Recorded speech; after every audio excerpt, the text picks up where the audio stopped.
Alright, and welcome to our SLO review for geometric mean. So I'm going to go over one problem, and this one problem will represent 3 of the problems in this section that I really want to focus on because these are a little bit more difficult. And also I want you to remember that in this lesson we'll be rounding everything to the nearest hundredth. We will be rounding every answer to the nearest hundredth, or every calculation I should say. Okay, so solve for the length of dB. So let's go ahead and put the letter x there. Given BC is an altitude. So remember, I draw that and I draw my right angle. Now, in order for us to do this, one thing we have to keep in mind is we kind of have this little idea here. When we have a triangle, a right triangle, and we have an altitude that comes down like that, well, we can actually label this in several parts. We can say, you know what, this segment right here is A, this segment right here is B, and of course, in a different color, the altitude can be represented by the letter C. And this actually gives us a very specific formula. It gives us the formula A times B is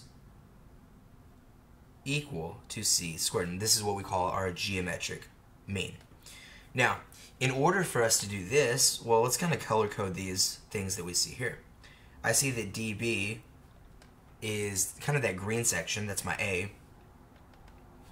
I see that this segment BA, that's going to be my blue segment, that'll be my B in that formula. And of course in, well, you know, I've already color coded orange here, but since I did kind of this magenta, is this magenta? Who knows? Well, now we can kind of see that. So at this point, it's kind of obvious what we want to do is we want to find the blue segment. Okay, well, and how are we going to do that? Well, I noticed that this is also a right triangle, and I have a side and an angle, and so I can actually use my trigonometry to find that blue side. If I label this right triangle, well, there's my hypotenuse. I circle my relevant angle. I understand that this is now my adjacent, and of course by default our third side is the opposite. And notice I'm really going to highlight this in a different color, in this yellow. You know, we're really focusing on this right triangle right there. Now from here the question becomes, which one of our trigonometric functions should we use? Well, we know the hypotenuse doesn't really matter, so we care about the opposite and the adjacent. And when using my little saying, so, ka, toa, I see that the O and the A are representative of toa, or aka my tangent theta, which is equal to the opposite over the adjacent. Now let's go ahead and start to plug these things in. I see now that I have the tangent of my angle, which is 12 degrees, is equal to the opposite is 16 over the adjacent, which is x. Let me go ahead and kind of clear off some space here. And at this point, you've always got to ask yourself, should we multiply by the top of the fraction or by the bottom of the fraction? And of course, we've always multiplied by the bottom. And so since x is on the bottom, I multiply both sides by x.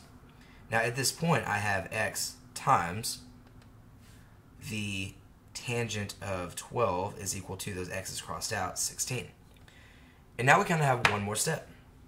We know we're going to divide both sides by the tangent of 12, divide by the tangent of 12, and this actually allows us to figure out what x is. So let's see, 16 divided by the tangent of 12. I can pull up my handy dandy calculator here, and let's see. So we have this, we have 16 divided by the tangent of 12. And this, as you'll notice, will give us, if I round to the nearest hundredth, I'm looking at that 7, and I ask myself, does that 4 round up to 7? And since it's not a 5 or greater, I know I just leave this as 75.27.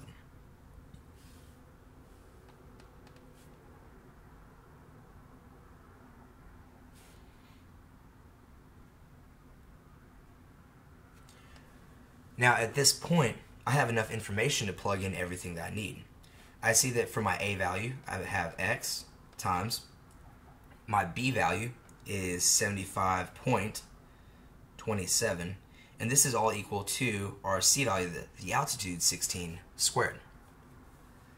At this point, x times 75.27 is really just 75.27x. And 16 squared, I believe, is 256. But let's just double check that. Yeah, it's going to be 256. Now we're one final step away.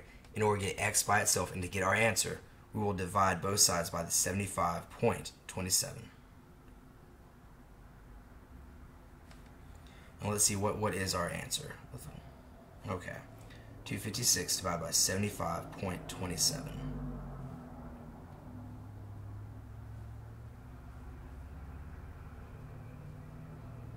We see that our answer is 3.40, and notice that that 1 will not raise up to 0, so 3.40. And guys, since we are going out to the 100th, you must put that 0. That is going to be your answer for problem number 1. And this is representative of how you're going to do these 3 geometric mean problems in this section. Alright, y'all, I hope this helps, and I'll see you guys in our next video.